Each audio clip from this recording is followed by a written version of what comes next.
Hello and welcome to the Marketo Engage Champion Office Hours for August.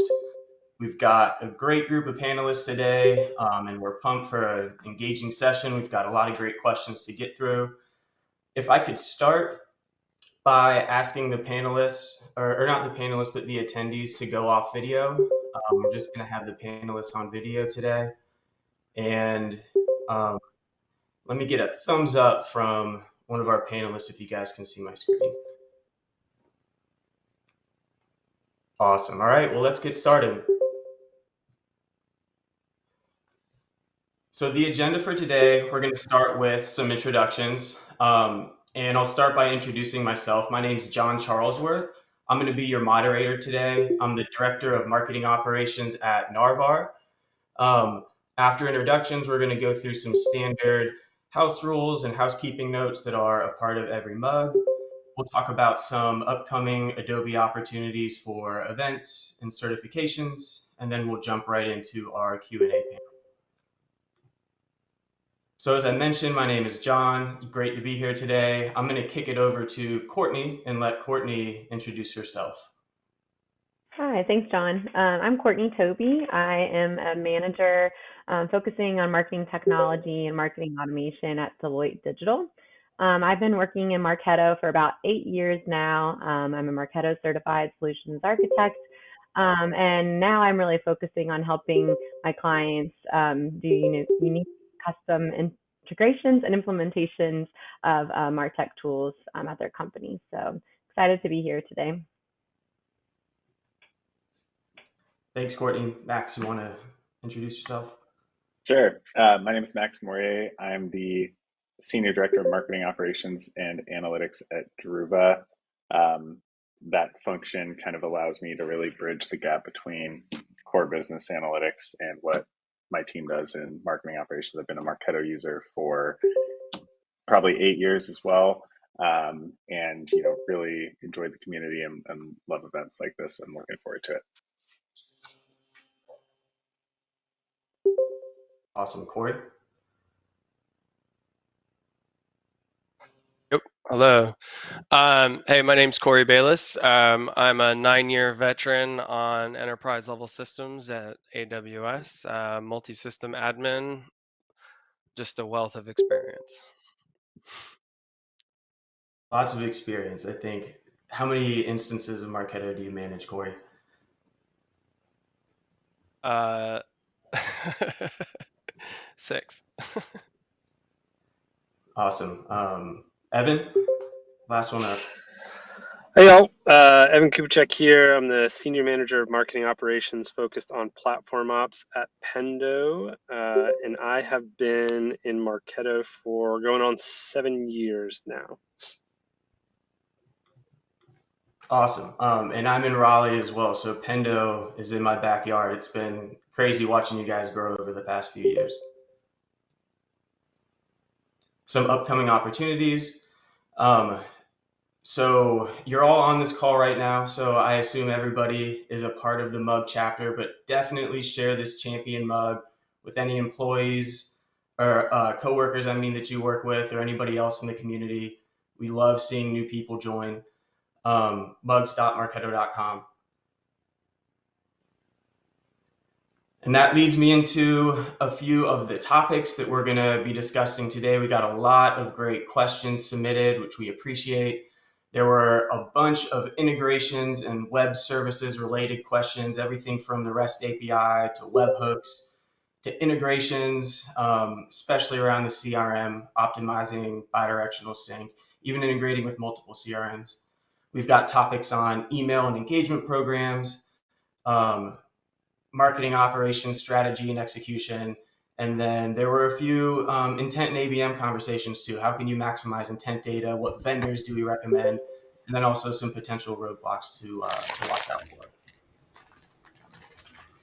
So with that, I am going to stop sharing and we'll jump into the Q&A.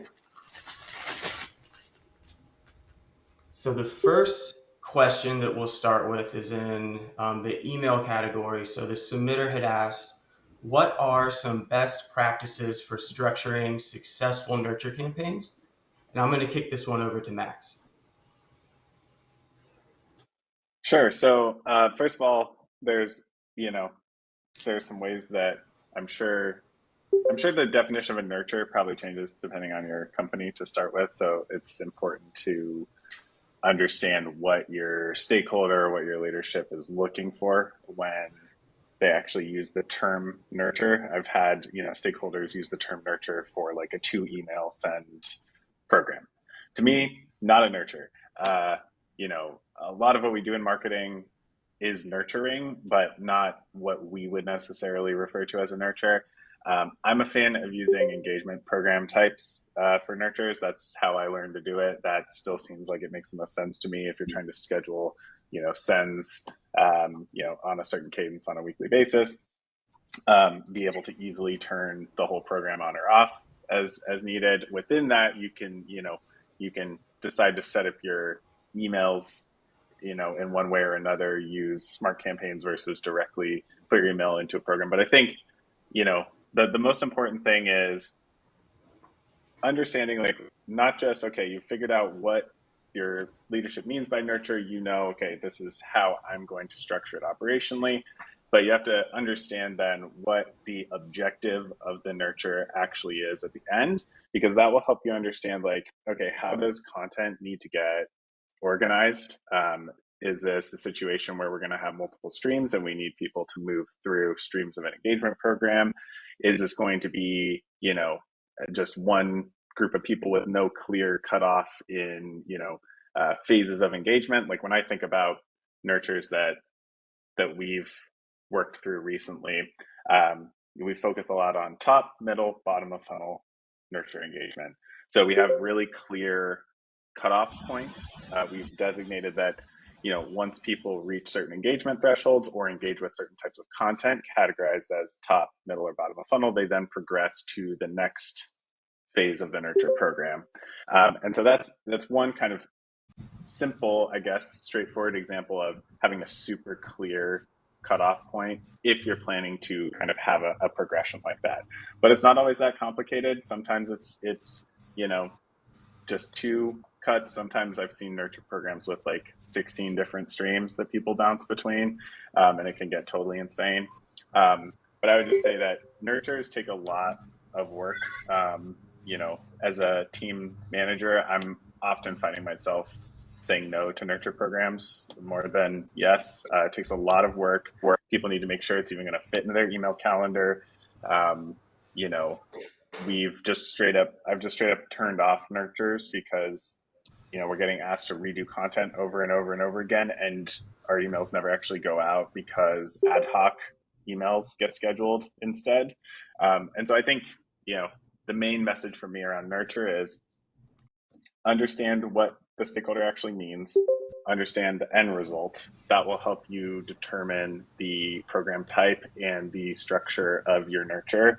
And then make sure that it's actually something that is going to be able to run long term, because it usually takes quite a bit of effort to get a nurture program stood up and especially continue to manage it. It's one of those things that is, you have to keep paying attention to it. It's not just one and done, turn it on and forget about it forever. Yeah, absolutely. Starting with those strategic questions is vital, and being organized before you actually go hands on and start building things. Couldn't agree more. So we had a related question, also about engagement programs, more operational in nature. Evan, I'm going to kick this one over to you. But the question was, um, if you have a complex nurture of, let's say, 5 different verticals, where people can be interested or qualify for multiple verticals at the same time, each vertical has subgroups. How would you go about putting something like that together and managing the emails that people are receiving? Sure. So to start, I'm going to echo what Max said, in that if you're going to have complex nurture setups like this, you do need to tie it back to company goals. Pendo has multiple product lines that we have to nurture against, so we do have this exact situation. And specific products tend to drive specific amounts of revenue. So you do need to stack rank your effort in terms of what's going to drive the most revenue. And that can, in fact, help the technical implementation because you know which one should be weighted more highly in terms of receiving content when you have a competitive scoring situation.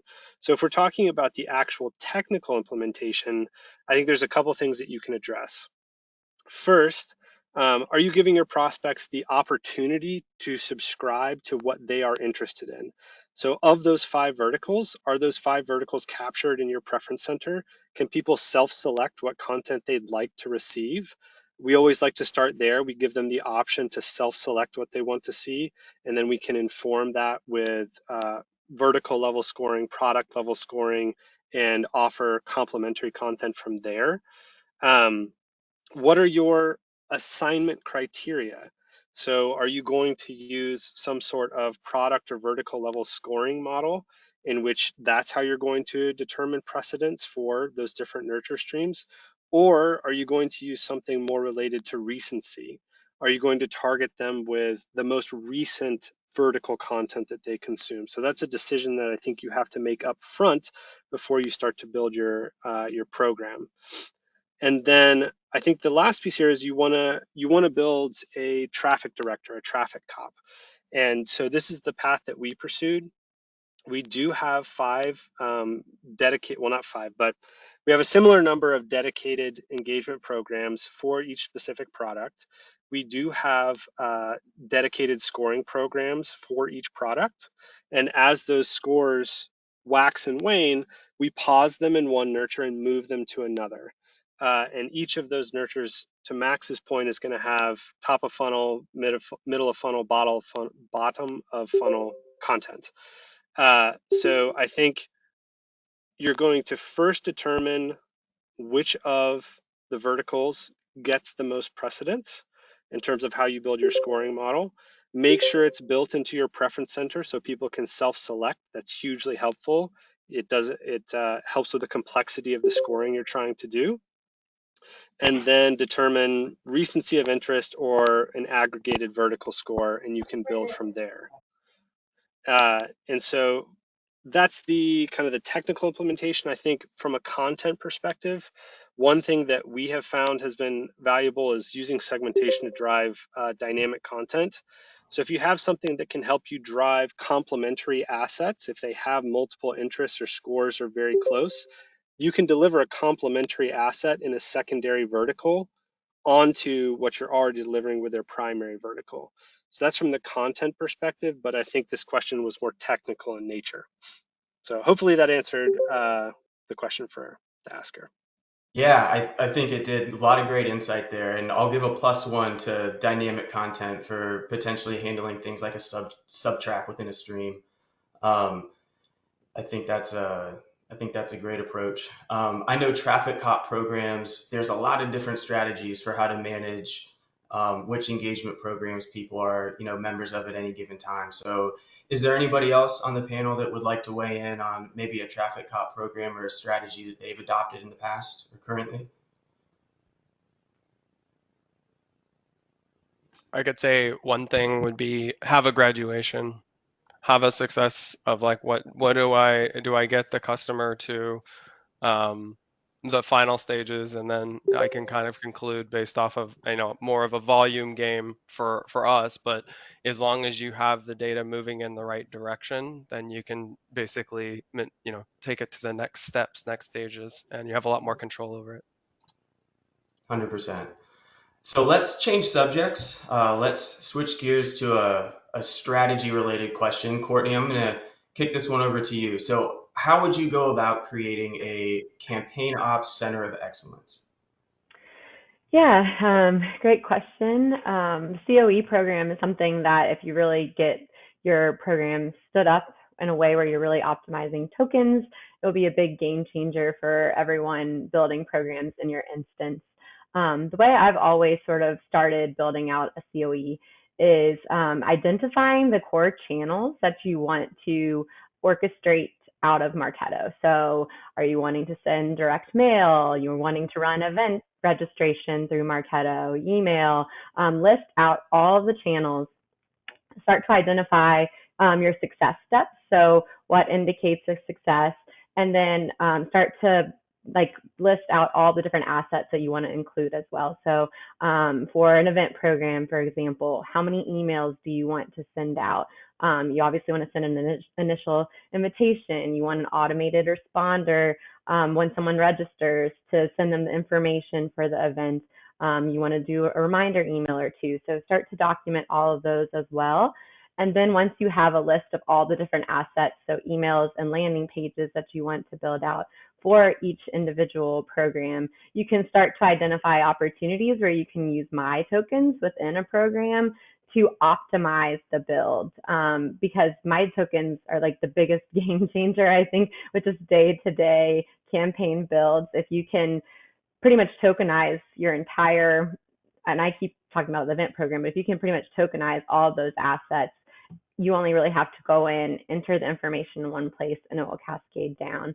Also, another big game changer, I would say, for building out in your COE programs is building the foundational elements for your smart list criteria and smart list segmentation.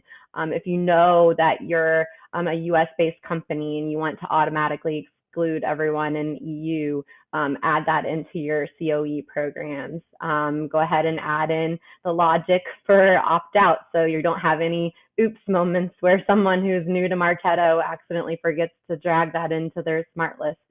So really just as much information and detail that you can build into those programs to make your campaign build faster and more error proof, the better I would say your COE programs will be.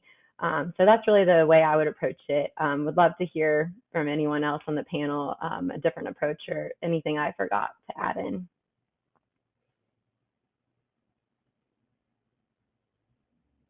Yeah, I think there are some great tips in there, especially around the tokens. I think that, it is a game changer, especially making sure that in your folder structure, you're adding your tokens to the highest level folder so that they Definitely. cascade down to other programs when you clone and whatnot. So, Max, is there anything you wanted to add about creating a center of excellence?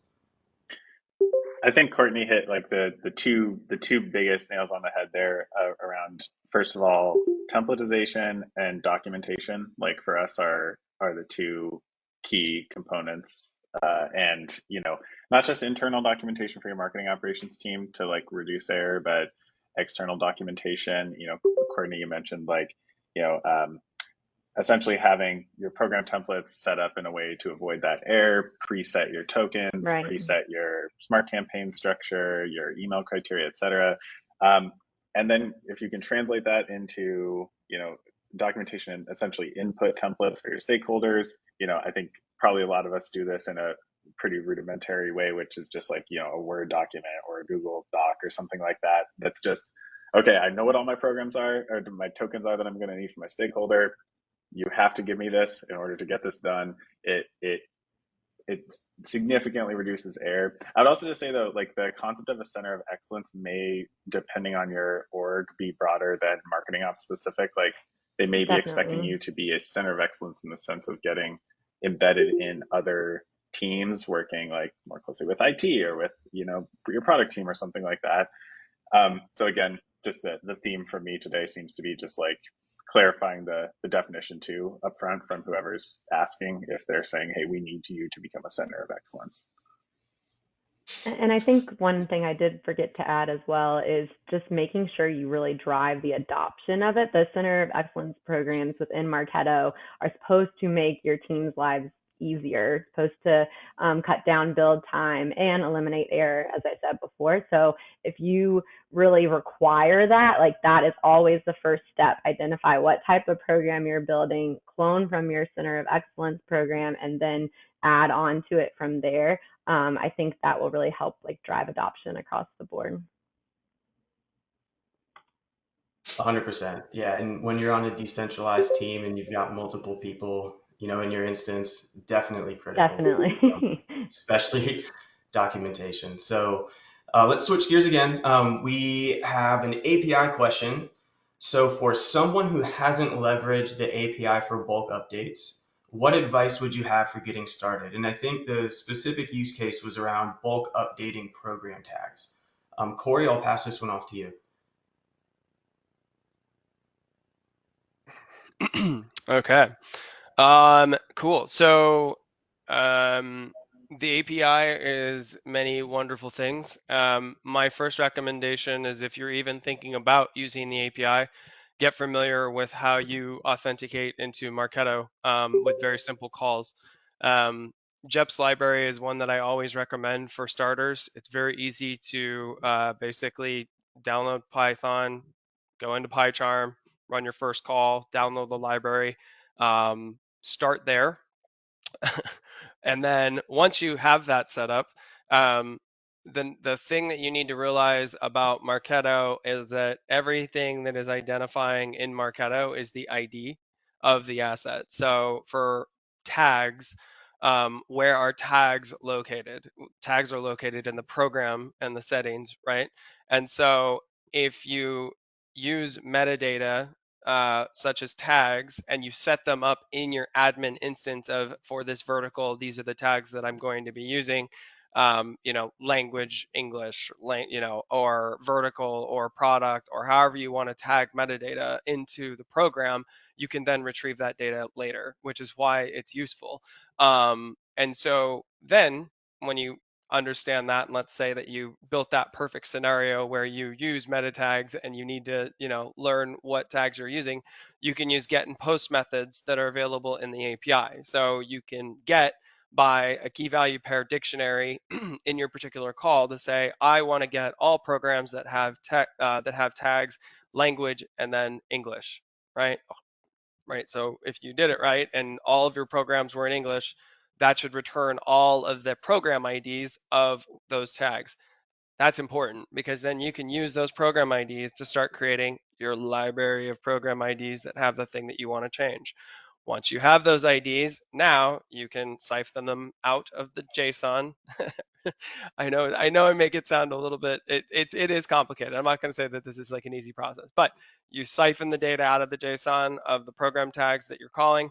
Then it allows for you to categorize those IDs and store them in a text file. And then once you have all of those IDs, you can use a update program meta tag that allows for you to take what is built in your admin, post your new tags and key value pairs. Let's say I wanted to change the language from language English, and then I wanted to say language like Japanese, as not as just an example, right? I just wanted to change that basic value.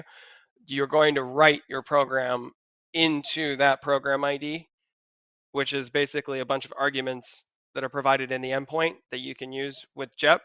And you say, I want to target this program ID and I want to update these tags. And then if you learn how to write loops, you can basically put all 100 programs in there, loop against that list of IDs, and then fire in all of the new changes that you want to make. And it's the most gratifying feeling when you get it to work. And I highly recommend it for everyone. One of the very cool things that I do with the API is medial tasks I can make very quick, right? It's a huge tool. It's how I survive what I do. But it doesn't have to be like this big thing, right? You don't have to write these.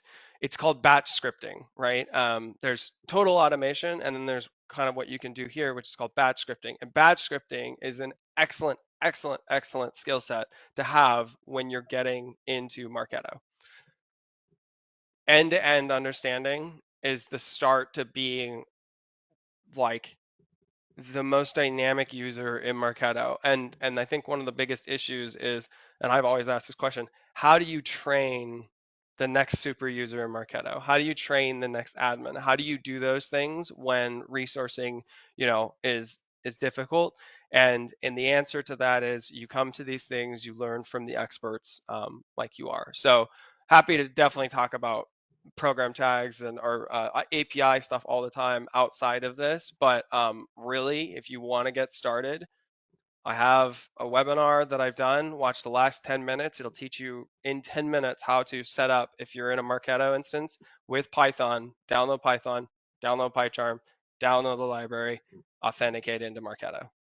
Do that step first, then you're on to the races.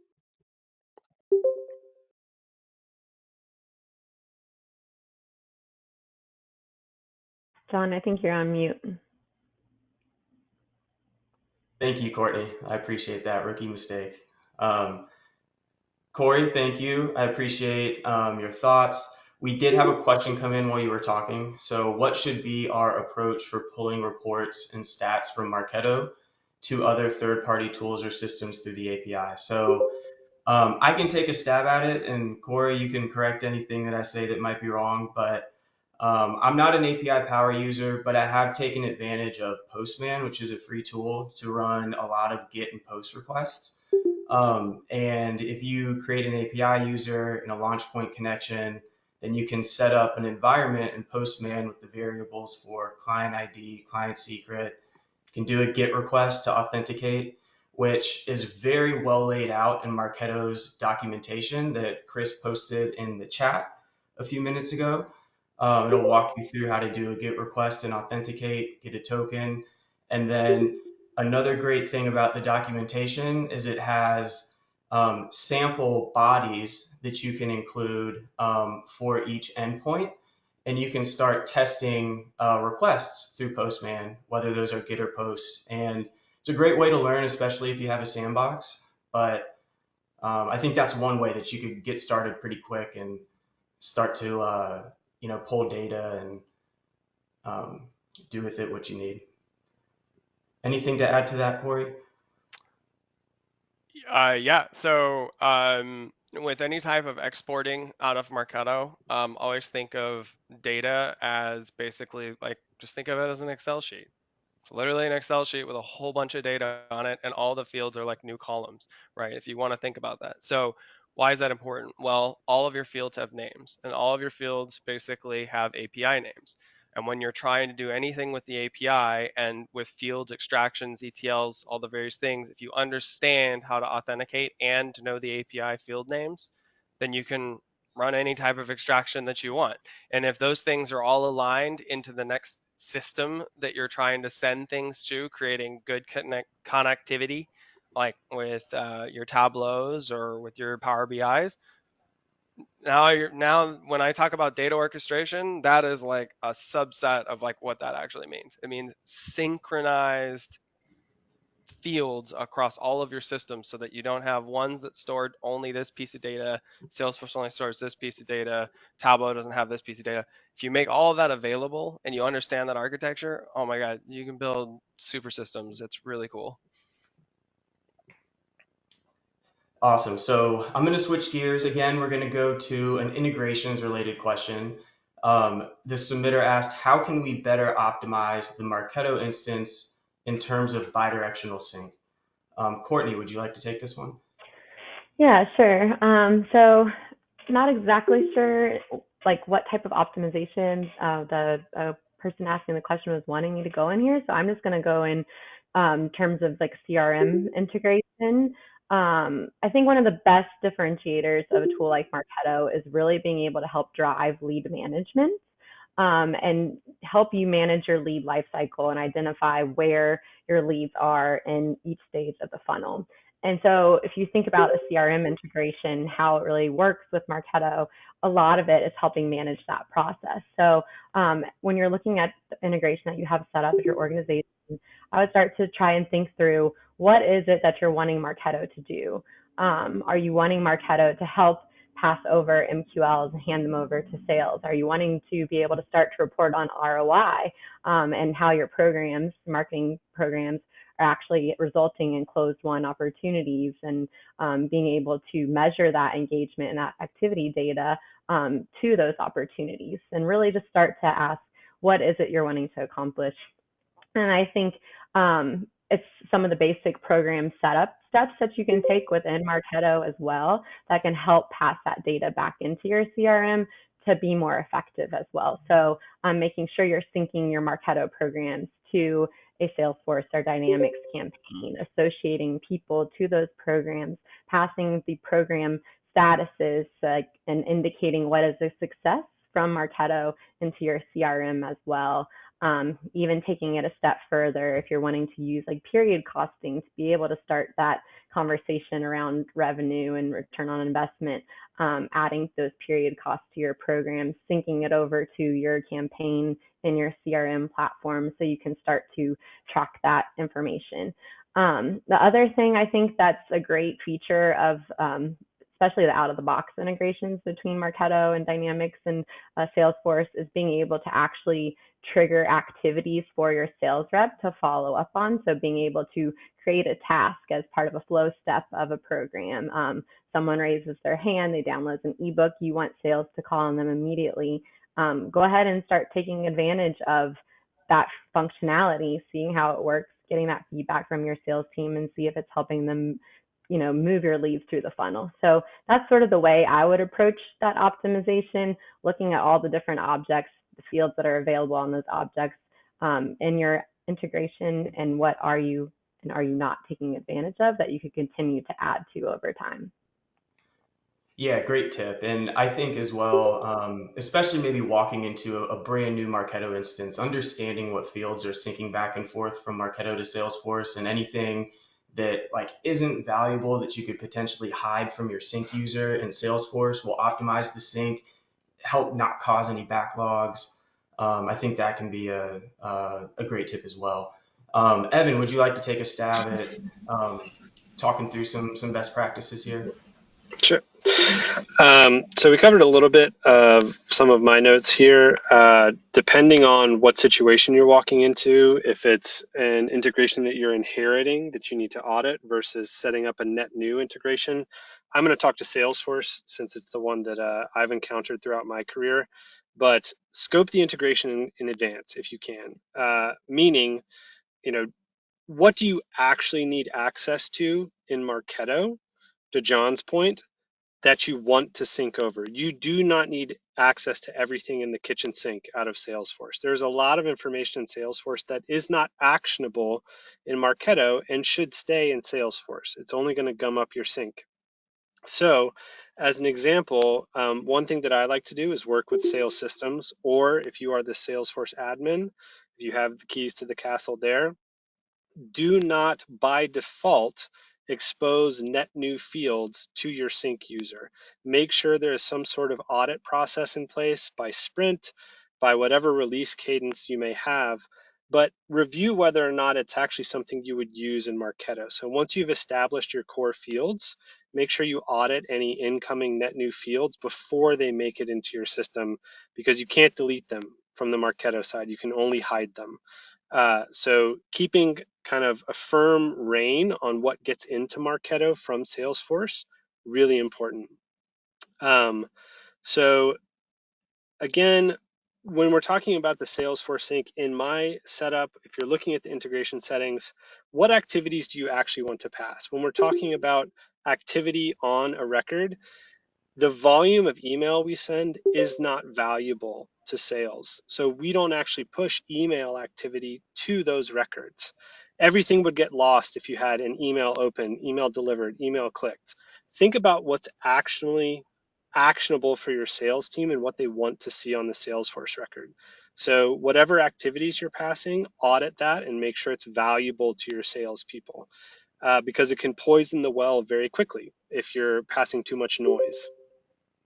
From the Marketo side, very important that you keep an eye on your sync errors as they come through your notifications.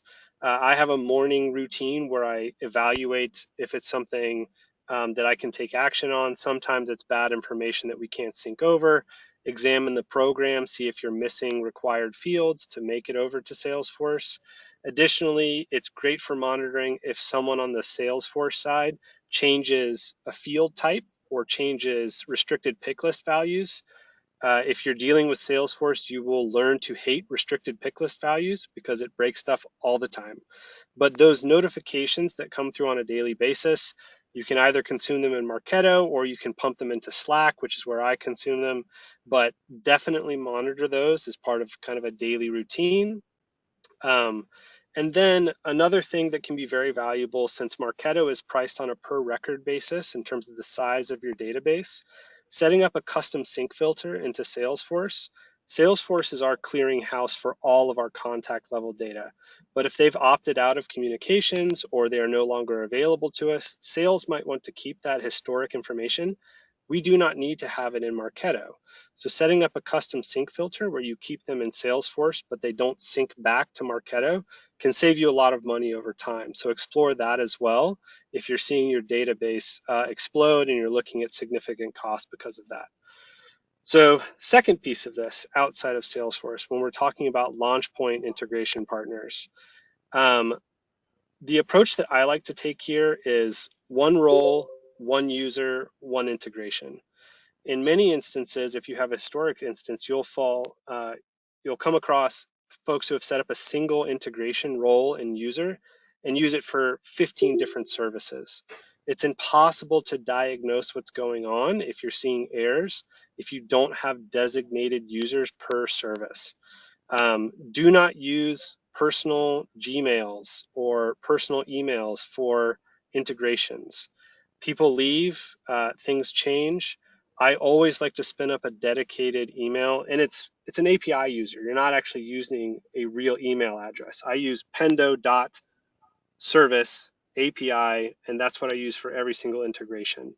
So make sure that you are auditing what the service actually needs in terms of access. The API role is quite broad in what it can affect inside your system. Often, as a syndicated content vendor, as an example, it only needs read writes access to the person record. It doesn't need the laundry list of access that you'll find there. So make sure you're only giving a third-party vendor what they need to accomplish what your partnership entails. Audit that quite often. We audit it on a quarterly basis. So if we're no longer working with a vendor, we remove the user, we remove the launch point integration. It's a security risk. It may be a requirement if you're a SOC 2 certified company, all sorts of regulations there. And then finally, document everything. You can walk into an instance where there's tons of API users. You don't know if the tool is in use. Take it upon yourself to make sure any integration user that you set up, note the date that it was set up, note the service that it's connected to and what the goal is, and then who the marketing or sales, whoever the stakeholder is that requested that integration. Make sure you capture that information so that you can diagnose problems and know whether or not it needs to be shut down at a future point.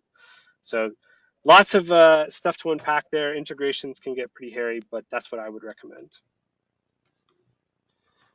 Yeah, those were a great answer between you and Courtney both. It sounds like a great topic for a champion blog post. I think there were so many great tips and tricks in there that people can leverage. So Danielle, I saw your question as well. There is a URL Marketo provides that you can use to see all of the fields that you're syncing back and forth. It's also something that the support team can provide you, but we can follow up with that as a resource after the call.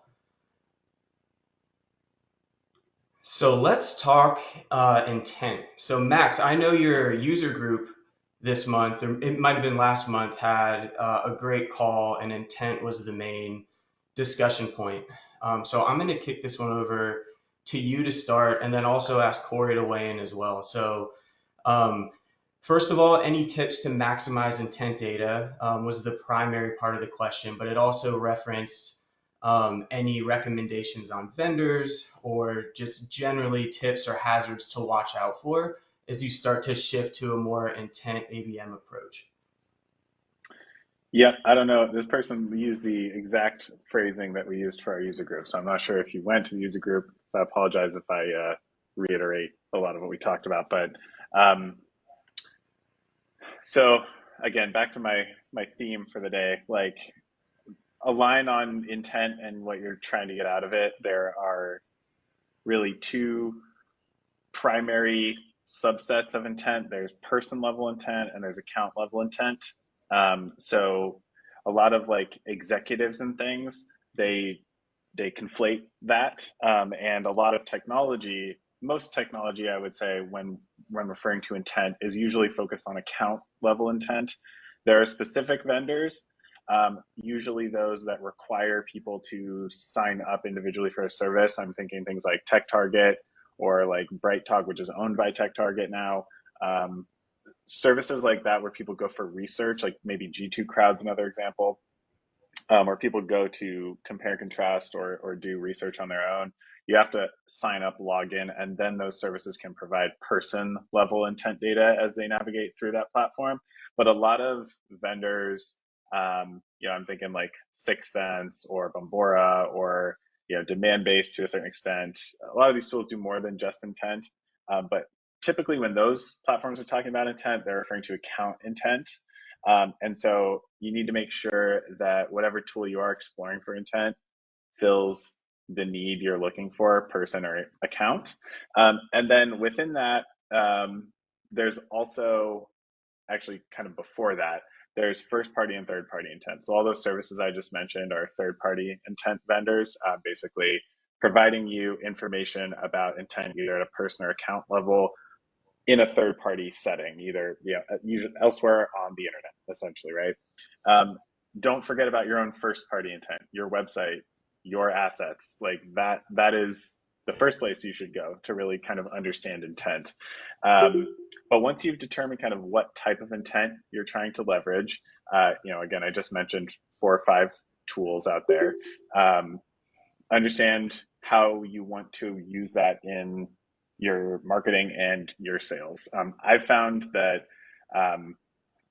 if marketing is just acting on intent without sales understanding what's happening, you run into misalignment really quickly. You start to, surface engaged leads, or you start to score a certain way. And if sales doesn't, whoever you're sending that information to at the end of the day doesn't understand where that's coming from or why you're using it, it's going to be a really challenging discussion. So make sure that the end recipient of whatever you're using intent for understands that it's there. And then, I think this kind of ties back in certain respects to the nurture question up front.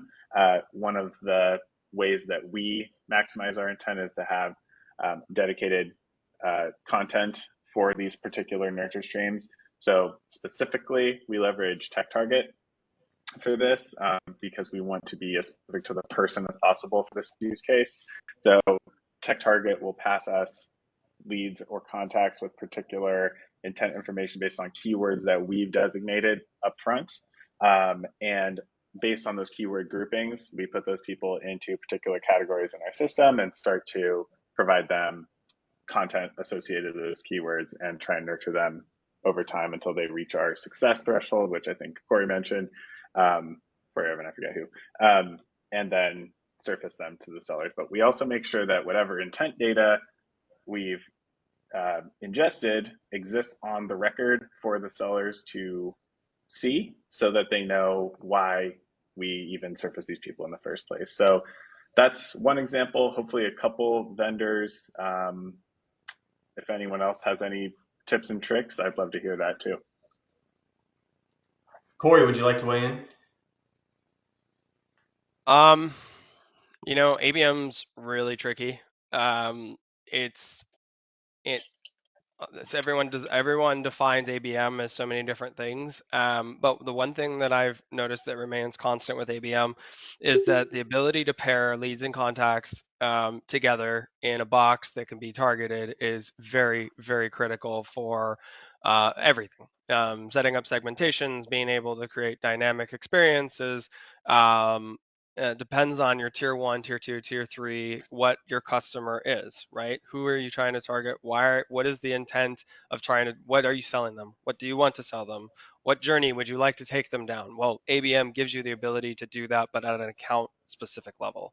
So you can take, everyone on that roller coaster, right? So it's about having your data organized as well. Like if you know your data and you know how your data sits in your system, and then you control all the interesting moments, you control all of the different routing techniques that you're using, and when you sync to your Salesforce, you can orchestrate a really, really nice collection of data to sales that has the right intent, and it's going to start to show a cycle of this person's downloading a webinar, this person's going or downloading content, and so forth. So if you have all those things orchestrated, ABM can be really, really helpful with how you do your targeting.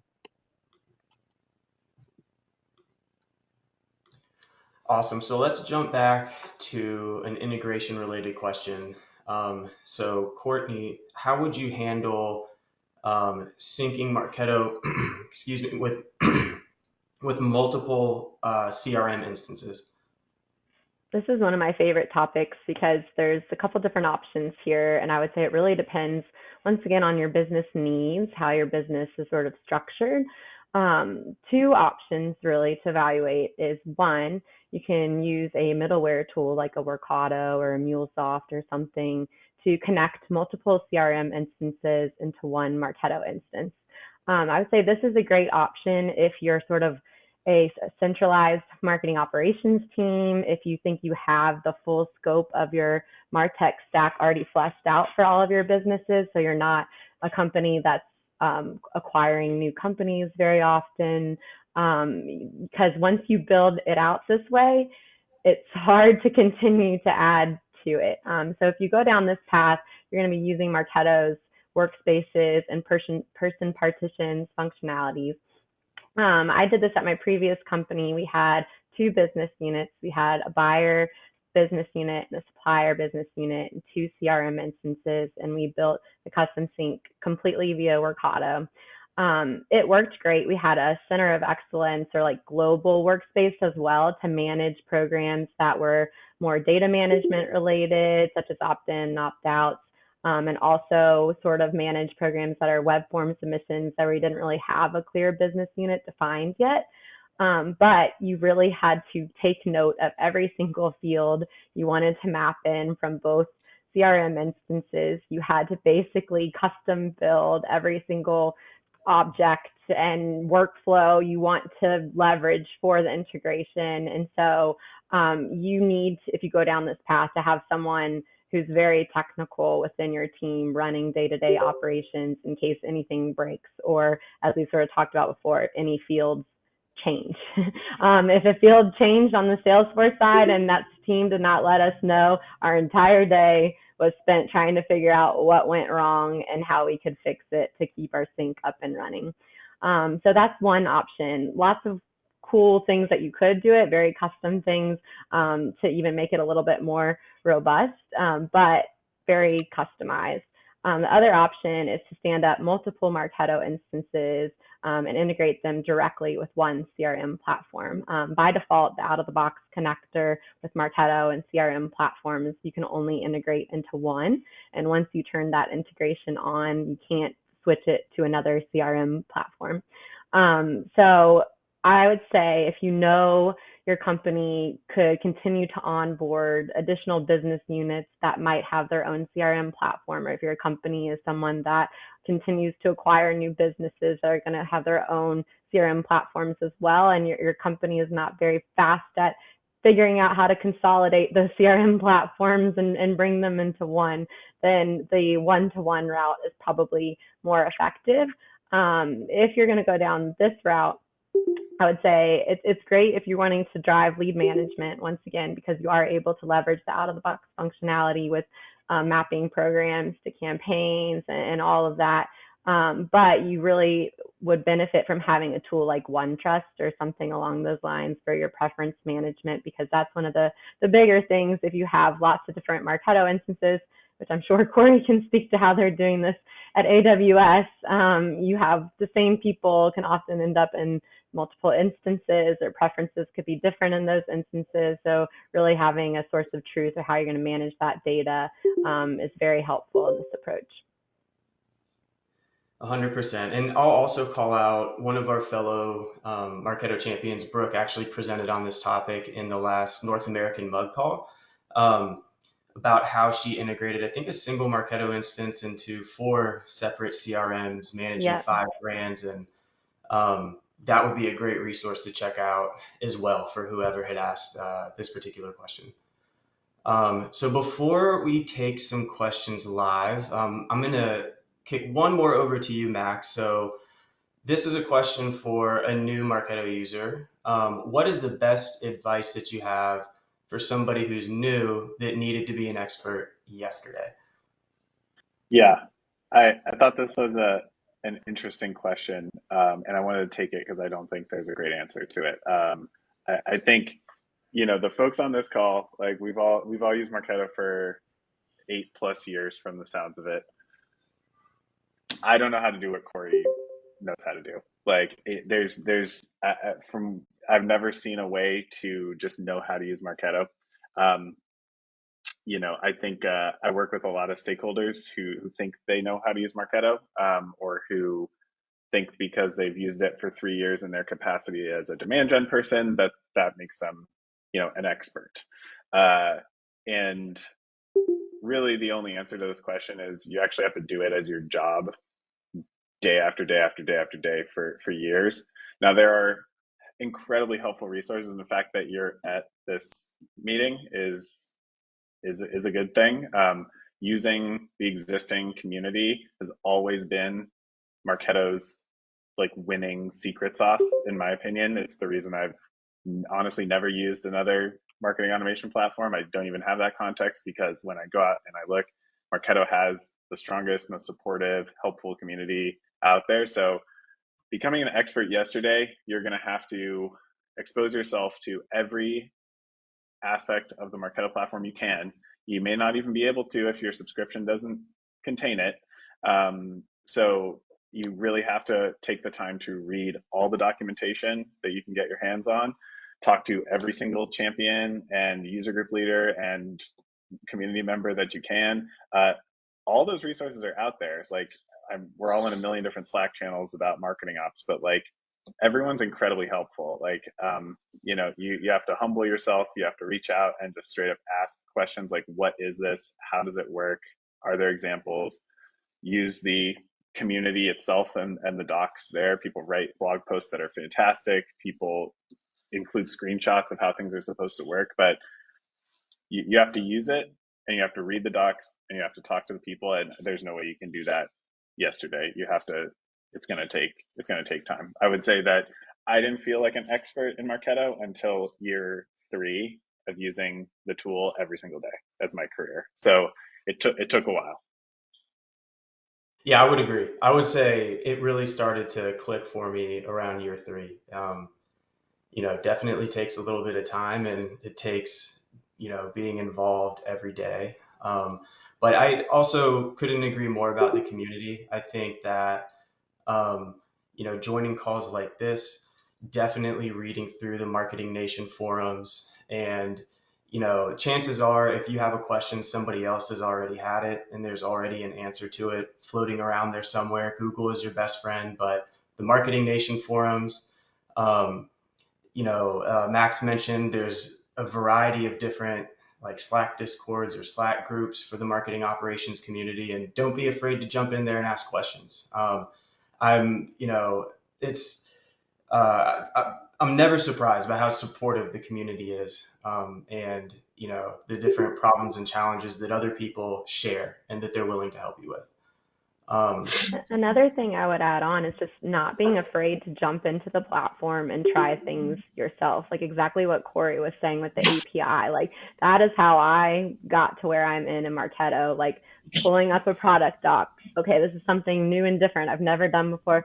Let me try it. And like you're gonna run into roadblocks, but if you don't have that foundational experience of trying to do it hands on yourself, or even just brainstorming like a cool new program that you want to try out and just getting in there and trying to build it, that's how you're going to get better. I would also say expert is a very nebulous term. I could be 2 years in and look like a wizard at one company, and then you can step into a more sophisticated company and you have to up level your game. So if you're talking about becoming an expert, think about what level of role you're shooting for. And typically for like a demand gen marketer, they can get to a level of fluency fairly quickly. You can get your MCE within 6 months. Are you an expert despite being certified? No. But think about the roles you're shooting for and the level of expertise required. And then as you move up in your roles and responsibilities, you'll find that, oh, okay, here are the gaps, here are the job responsibilities that are showing up on these job postings. This is where I need to up level myself. So don't think about becoming an expert yesterday. Think about getting the expertise you need to get to the next level, and then it will naturally come to you as you move up the food chain. To something Evan said though, I would say that if you're looking for a starting point, as Evan said, being a certified expert doesn't necessarily make you an expert, but the certification exam is an interesting place to start, especially the new certification exam. It's definitely harder than it was a couple of years ago. I had to take it this year, and I had to Sorry prep about for that, it. Max. Yeah, thanks, I Courtney. helped write that one. Sorry. Yeah, but it's worth using that as a starting point because it covers some critical topics: smart campaign logic, form management, parts of the platform that like I haven't had to use for a while around reporting. Like it's a good starting point. It by no means covers everything, but if you're looking for direction, that may be at least a good way to start exploring concepts you maybe don't fully understand yet. Yeah, the practice exams are great in that the new exams are more experiential and what you'll actually encounter inside an instance versus more memorization of product documentation and edge cases. So, thank you, Courtney, for making it more of a test on day-to-day things you will encounter inside your instance and at your company. And so those practice tests and the exam itself can really help you think about directions you wanna take your studying. And I have one other comment on that as well. Minify everything that you build. Try to use the least amount of resources when you're building so that you can perfect what efficient Marketo architecture can look like. If you have huge amounts of bloat, that hurts everyone in the future when you have things that you don't clean up. Like be strict about how, if you're not using something, archive it, get it out of the way. Like once you hit like this level of bloat that I can't even begin to tell you at enterprise scale, you will wish that you were nice and clean and didn't overbuild and was always like specific to the thing and the task that you needed to do. Biggest recommendation ever, because technical debt will ruin you if you don't. And trust me, it is so painful. So you really want to learn early what you need to do to optimize the most efficient level of how long does it take me to build?